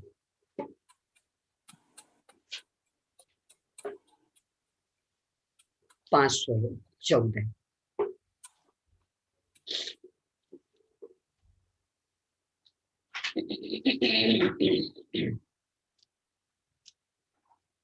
देखिए 514 पेज पर दूसरा पैराग्राफ, मनुष्य पर्याप्तकों के भी आलाप कहने पर मिथ्या दृष्टि गुणस्थान से लेकर अयोगी केवली गुणस्थान तक मनुष्य सामान्य के आलापों के समान आलाप जानना चाहिए। 514 पेज पर दूसरा पैराग्राफ इस तरह से 514। भैया देखो,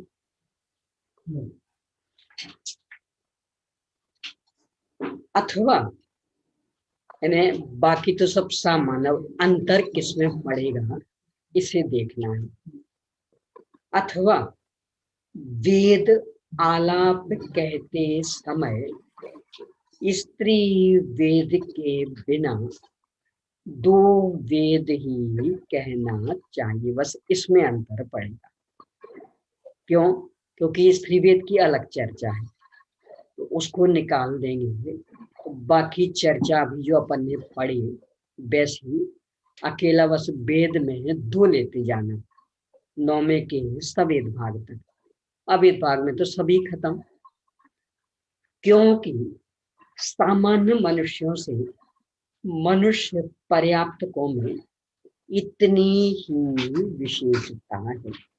क्योंकि अभी अभी अपन ने दोहराया है, तो मेरे ख्याल से अब पुनः दोहराने की आवश्यकता अभी तो नहीं है कि है, क्योंकि अभी अभी पूरे दोहरा लिए।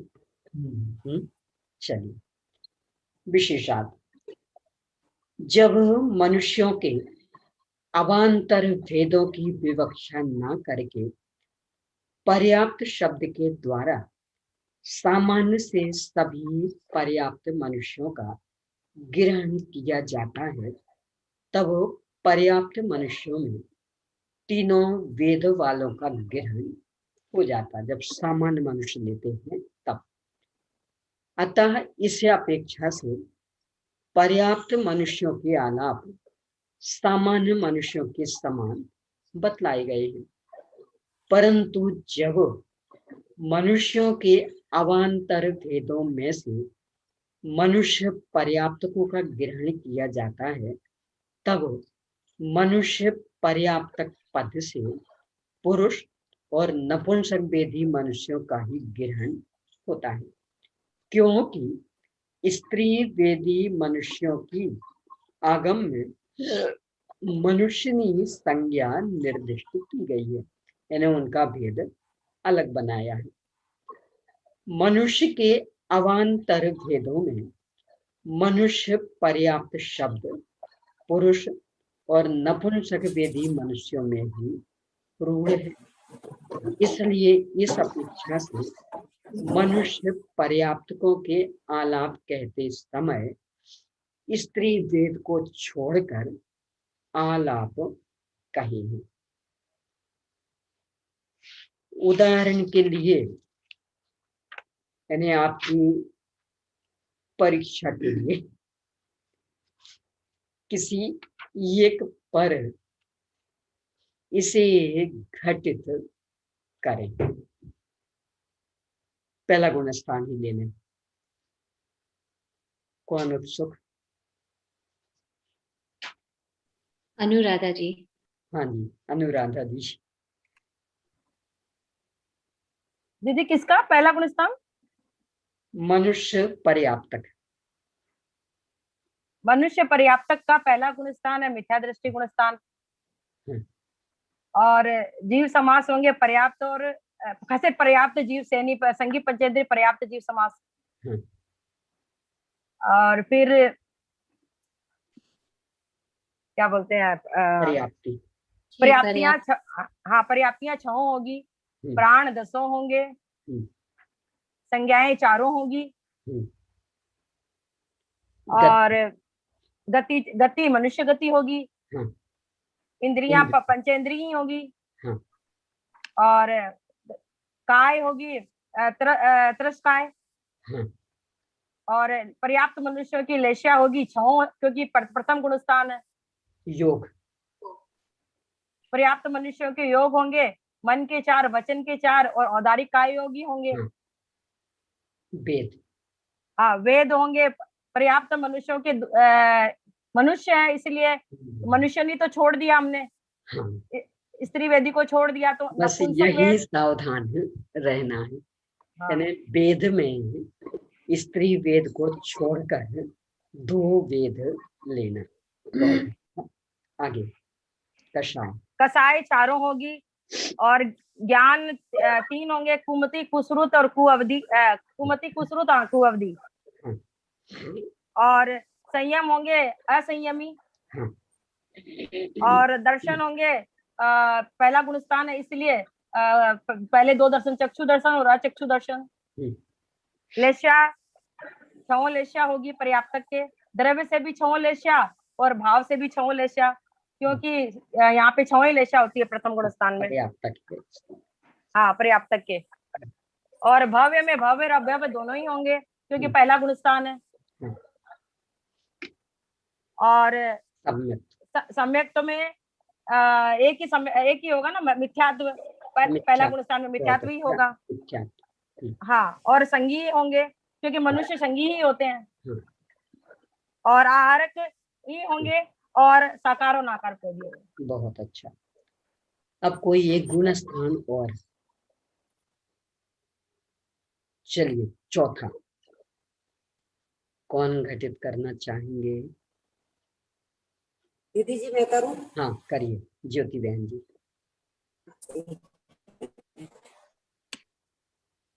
गुणस्थान चौथा, संगी पर्याप्त जीव समास, प्राण पर्याप्तियां 6 और प्राण 10।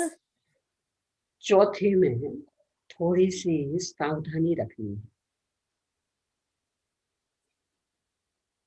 पर्याप्त का अपन पूछ रहे हैं जी, तो जन्म तो होना नहीं।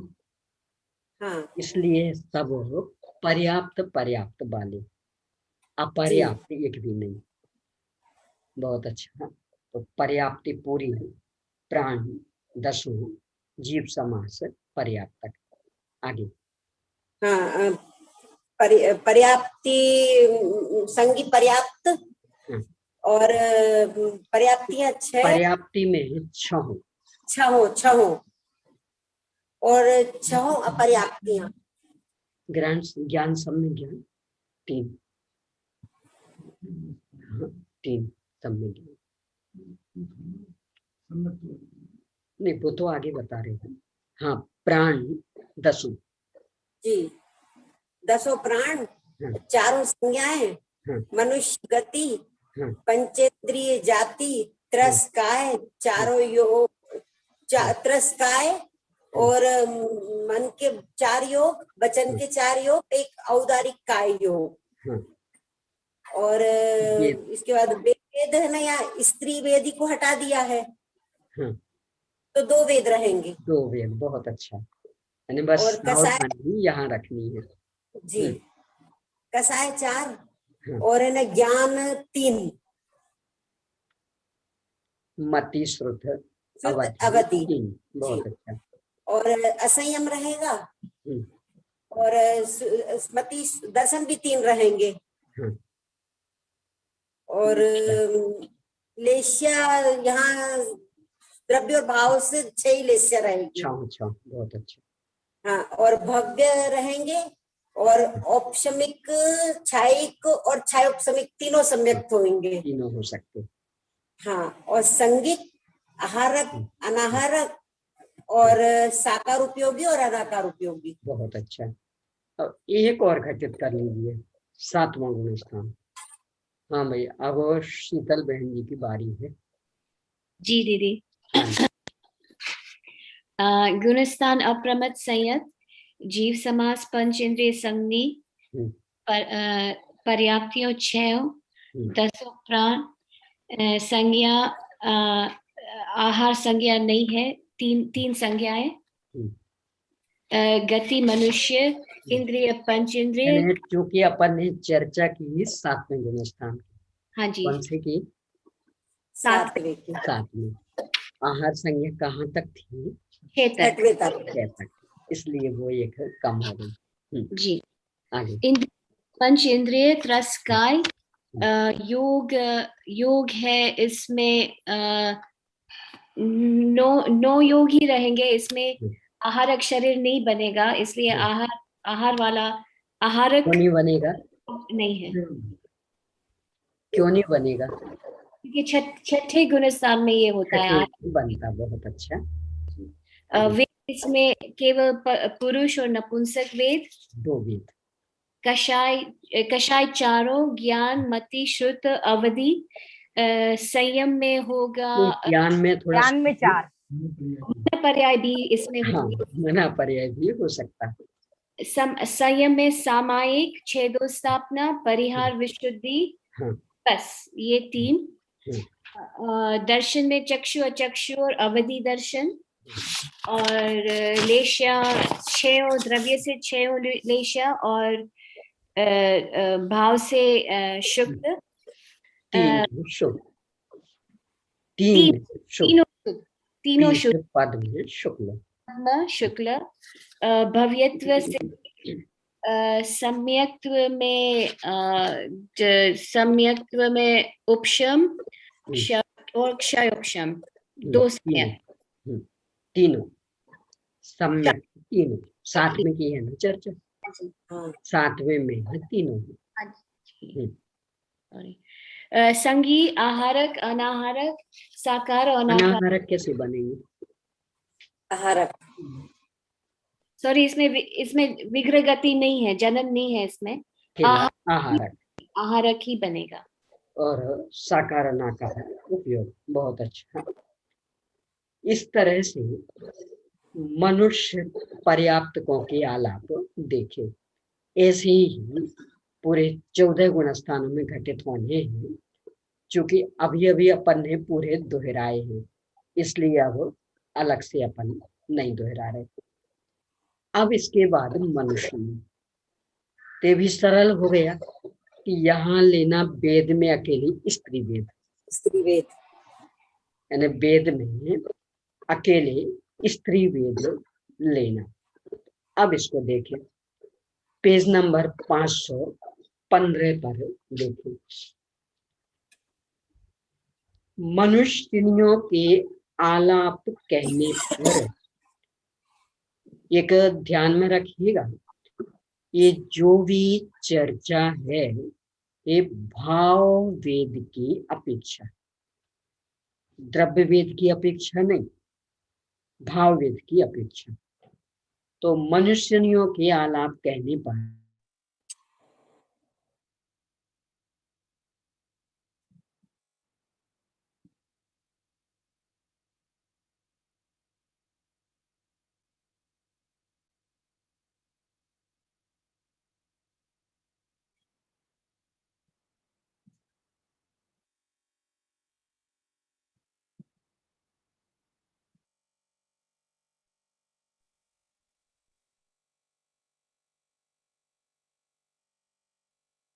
अनुराधा जी, ये जो मन पर्याय ज्ञान है वो तो नियम से नहीं है, नियम से होगा, कभी कभी होगा कभी नहीं, लेकिन लिया है इसमें क्योंकि शक्यता है इसलिए। दीदी की आवाज नहीं आ रही? दीदी की आवाज नहीं आ रही है। अनम्यूट कीजिए दीदी जी, अनम्यूट।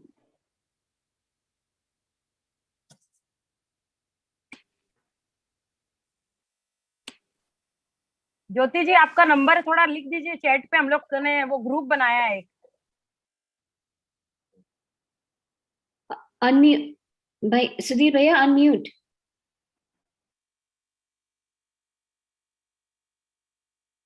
ठीक है, बढ़िया। हाँ जी, क्या बोल रहे थे आप अनुराधा बहन जी? कुछ नहीं, चलिए। तो 14वां गुणस्थान, क्योंकि इसमें जन्म भी हो सकता, तो इसलिए पर्याप्त अपर्याप्त, 6 पर्याप्तियां, 6 अपर्याप्तियां, 10 प्राण, 7 प्राण। इस 7 कैसे हो गए?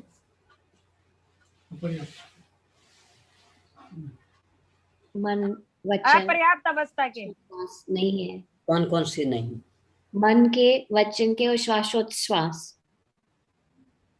यानी मन, मनोबल, वचन बल और श्वासोच्छ्वास। बहुत अच्छा। तो इस 7 चारों संज्ञाएं तथा क्षीण संज्ञा रूप भी स्थान। क्यों? 10वें से आगे भी जा रहे हैं 14 गुण स्थान, तो 10वें तक तो संज्ञाएं और 11वें से 14वें तक संज्ञा। चारों संज्ञाएं और क्षीण संज्ञा रूप भी स्थान। मनुष्य गति, दीदी जी, इसमें जो गणना करेंगे योनिमति की, मतलब जो गिनती की गई है गौमटकार वगैरह में, तो सिर्फ भाववेद की अपेक्षा की गई है। हाँ जी, भाववेद की अपेक्षा, मतलब भले वो द्रव्य से कुछ भी हो, लेकिन भाववेद की अपेक्षा। हाँ। तो हम जब मनुष्य बताना चाहते हैं, तो ये बताना चाहते हैं कि मूल है मार्गणाओं में है भाववेद, इसलिए अपने अंदर अनावश्यक हीनता का भाव नहीं आना। ये जो शरीर की रचना, ये तो नाम कर्म की रचना, नाम कर्म तो आघाती कर्म है। आघाती कर्म मतलब अपने स्वाभाविक गुणों के घात नहीं करने में निमित्त। आवाज चली गई है, आवाज नहीं आ रही है। आवाज नहीं आ रही है? आ रही है, आ रही है, आ रही है। इनका उसका नेट प्रॉब्लम यहाँ आ रही है। नहीं, यहाँ भी चिन्ह आ रही है आवाज। आवाज आ रही है दीदी।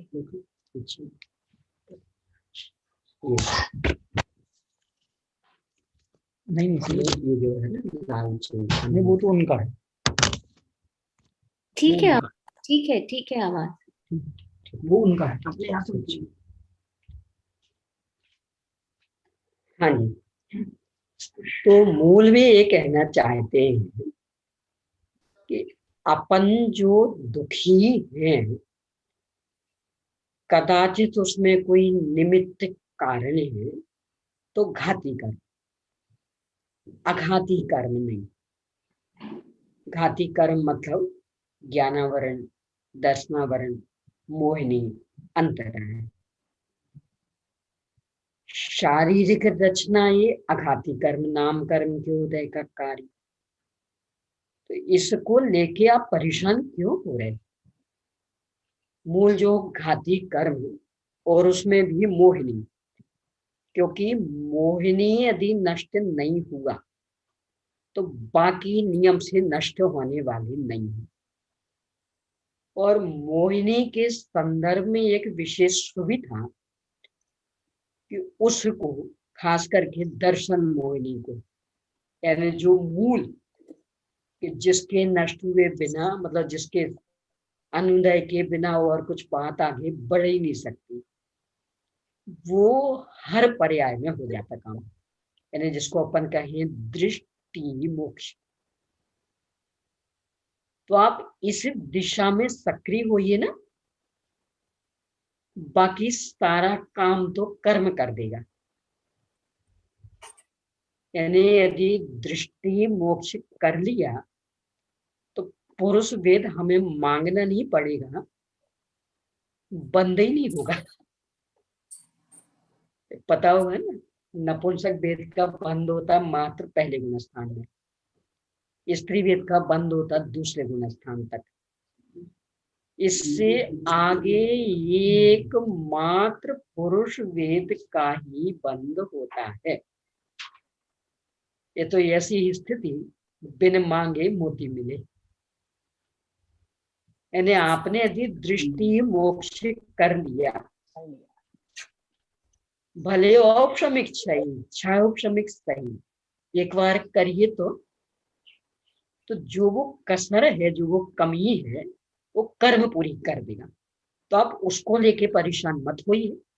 जो अवसर मिला है उसका सदुपयोग करके दृष्टि मोक्ष कर लीजिए।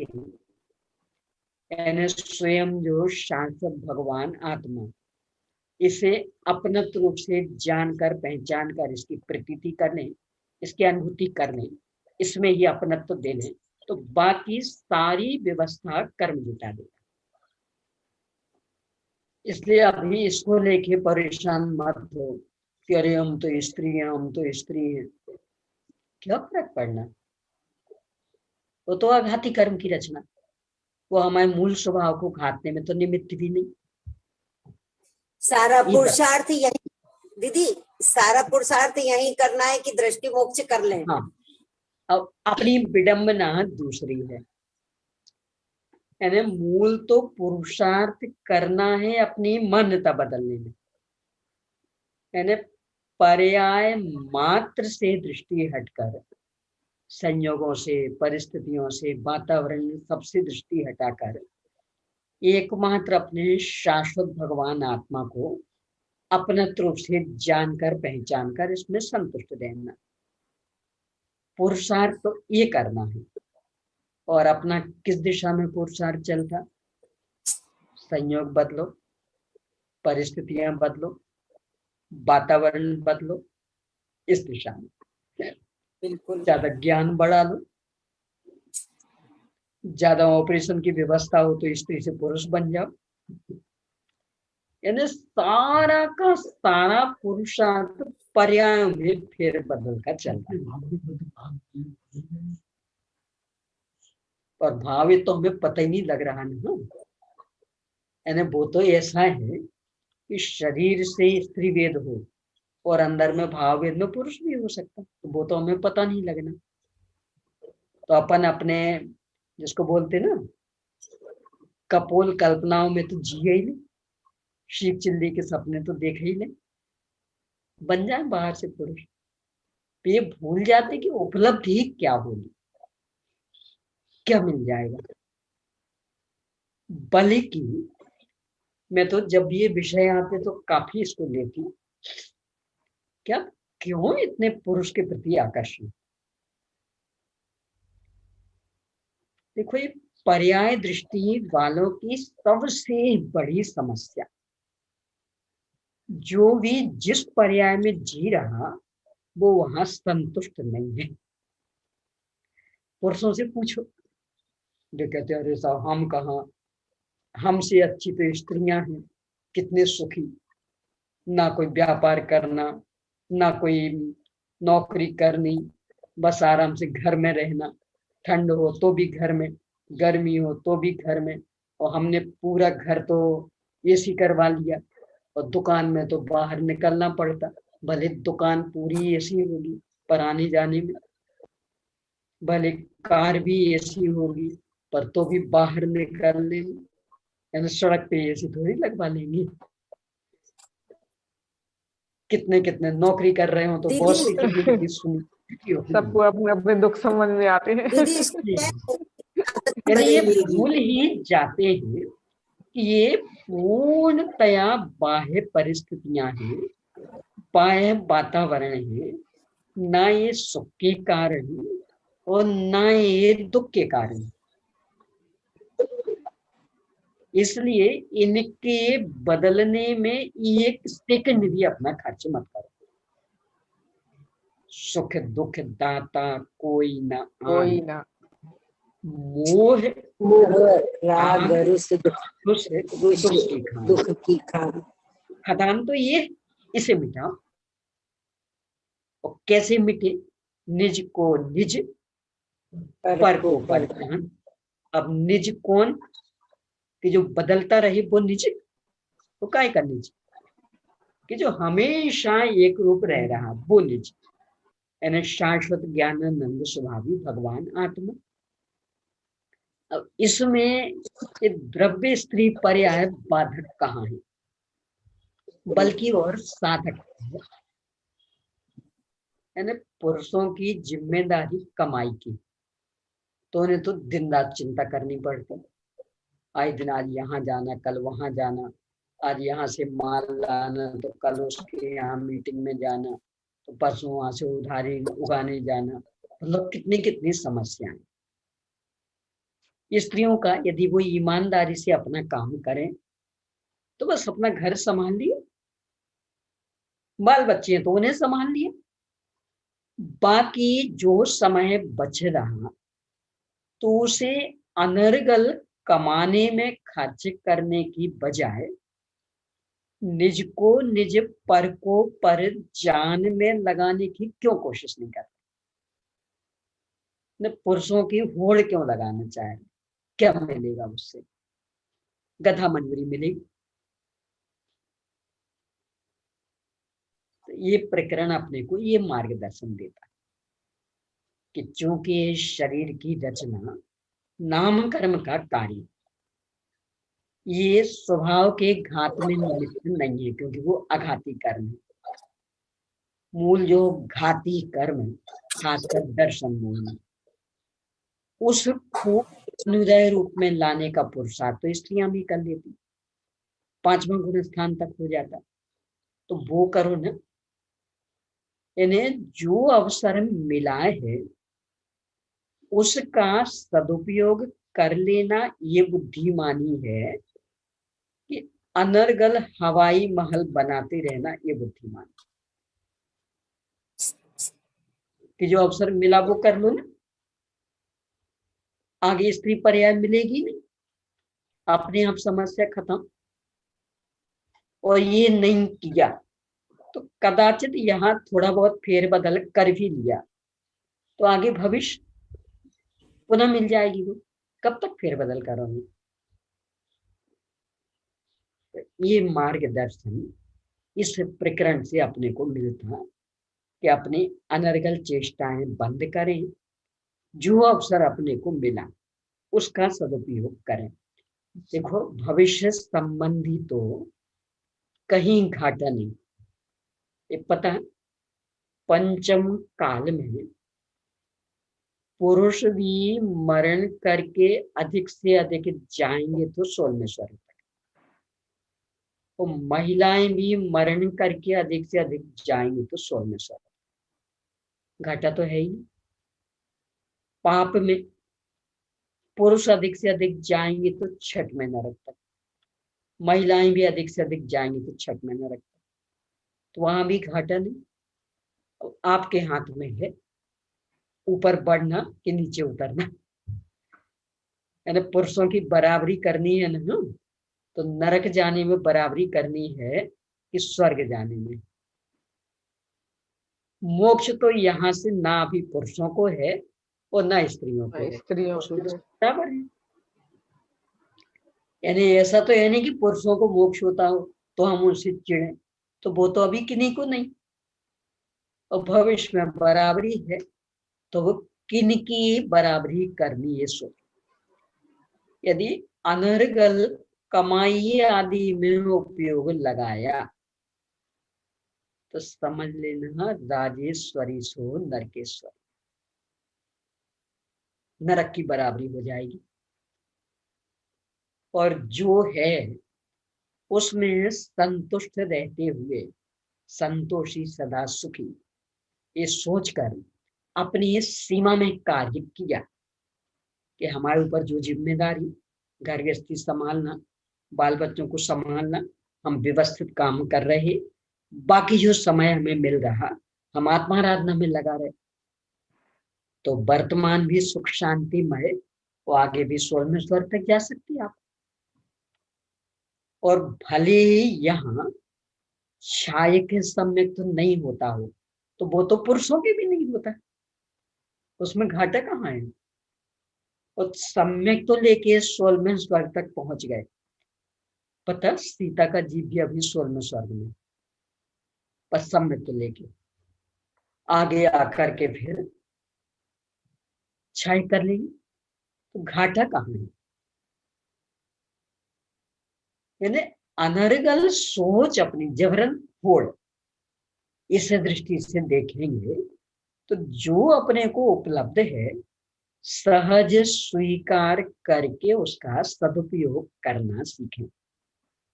नहीं तो पता क्या होगा, आधी छोड़ पूरी को धावे, आधी मिले न पूरी पावे।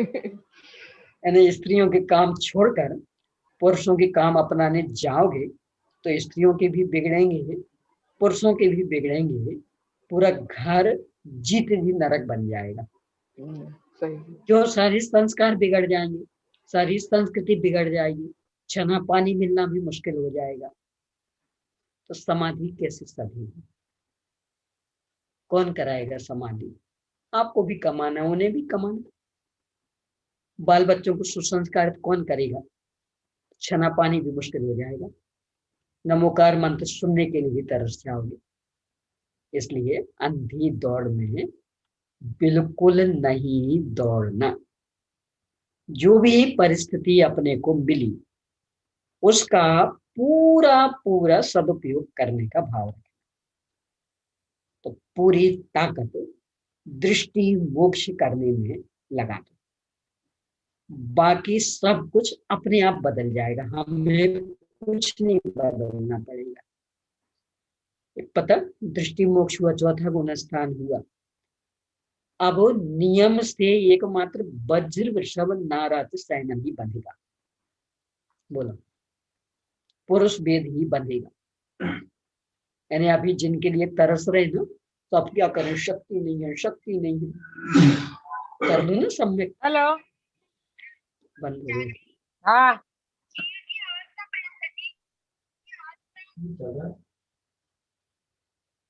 यहाँ से कुछ चल रहा है,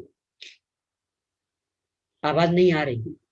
दीदी जी, हाँ जी। जैसे कोई पुरुष है और उसके स्त्री वेद का उदय चल रहा है, हाँ। तो उसको हम किस दृष्टि से देखें? आजकल इस तरह बहुत आए देखने को मिलते हैं, तो उसके जो ज्यादा पाप कर्म का उदय है, ऐसा बोलेंगे क्या हम? नहीं, ऐसा भी कुछ नहीं। इसलिए कि मूल तो ये वेद अपने को पता ही नहीं लगा। मूल में तो भाव वेद क्या है ये पता ही नहीं लगने।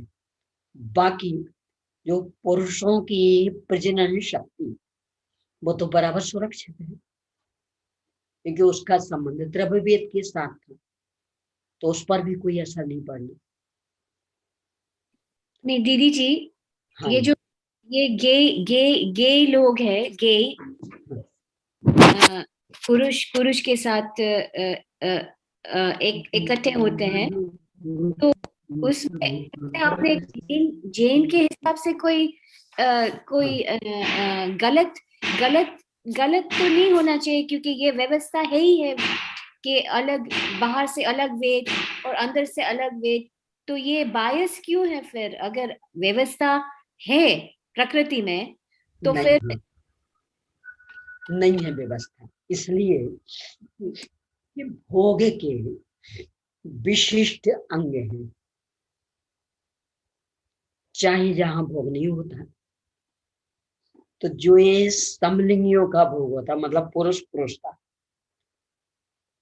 उनके योनि द्वार तो है नहीं, तो वे जो कंडास का मार्ग वहां से भोग करते हैं। कितना गलत हो गया। यानी जहां से मल निकलता है उसको उनने योनि समझ लिया।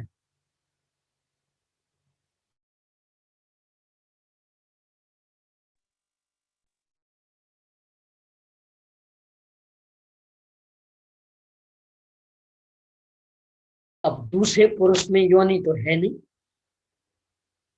पर जगह तो चाहिए, छेद तो चाहिए, तो वो जो मल द्वार है उसको छेद मान के वो योनि जैसा उपयोग करते। कितना गलत काम हो गया बोलो। यानी ऐसे आप मल को छूने से भी कतराएं, धोने के नाम पर भी ना छूना पड़े, इसके लिए कैसे कैसे यंत्र विकसित किए कि सीधा पानी छोड़, सीधा पानी छोड़, छूना ना पड़े, और उसमें उसी अंग में डाल रहे हैं। कितना घिनौना काम। एक दूसरे, भोग किस उद्देश्य से होता था? दो दृष्टि से अपन ले सकते। पहला तो संतान उत्पत्ति, और उनकी संतान उत्पत्ति हो पाएगी और मल द्वार में गर्भ रह पाएगा। दूसरे, कदाचित कामेच्छा की पूर्ति भी ले लें तो मल द्वार से कामेच्छा की पूर्ति हो पाएगी। तो दोनों से ही बेकार गए। यानी क्या उपलब्धि हुई बोल? इसलिए इन सब बातों के लिए स्वप्न में भी सोचना ही नहीं, किसी भी रूप में अपने उपयोग में इनकी अच्छाई लाना ही नहीं, बल्कि मनुष्य जाति के साथ में अन्याय। देखो विडंबना, सरकार की सोच तो अलग है, पर अपन भी तो सोचने को स्वतंत्र ही है। कदाचित कभी कभी छोटे बच्चों का लिंग शोषण होता है, नेता लोग कितना उपद्रव कर बैठते। अभी 5 वर्ष की बच्ची का लिंग शोषण हुआ, 5 वर्ष की बच्ची का लिंग शोषण हुआ, तो उसके लिए तो आप चिल्ला रहे हैं। और ये जो 25-25 साल के 2 लड़के, और इनको आपने स्वयं स्वीकृति दे दी,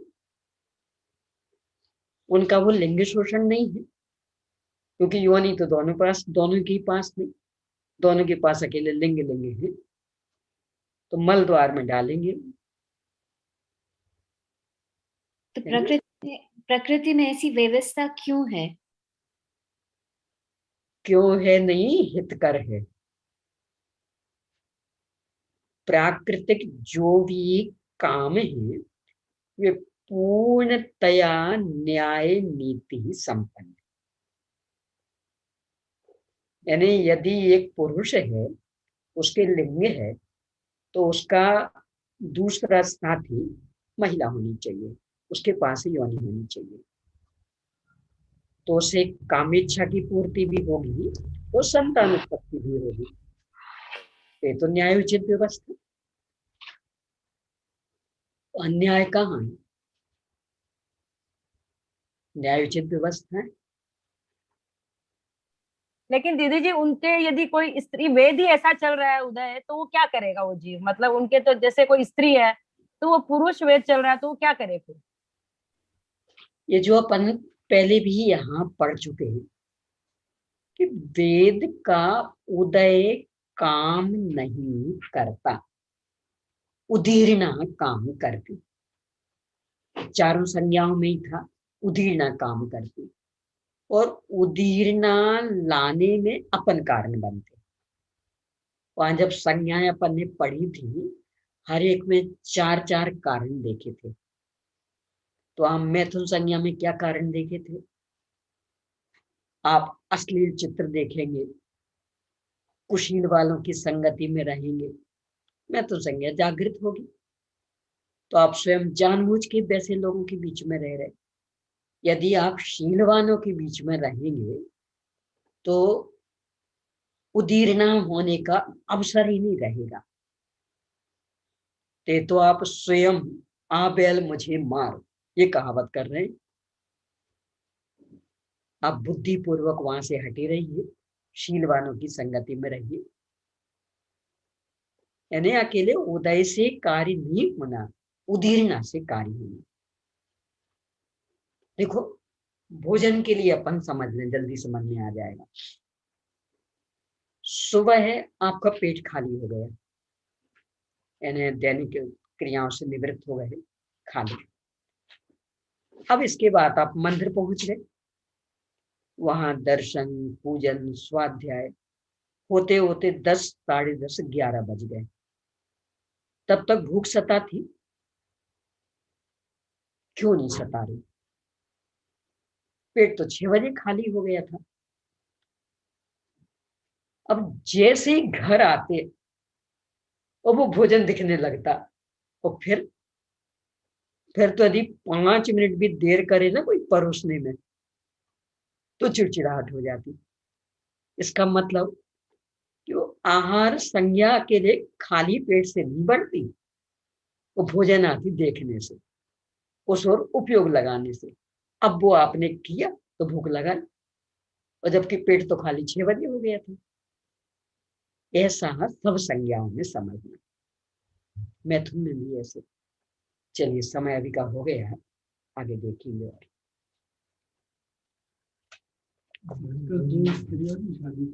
हाँ, अब क्या करें, सरकार स्वीकृति दे रही, यानी बिल्कुल अंधी सरकार, अविवेकी सरकार। क्या करें, पर पंचम काल है, यहाँ ऐसे ही चलना है।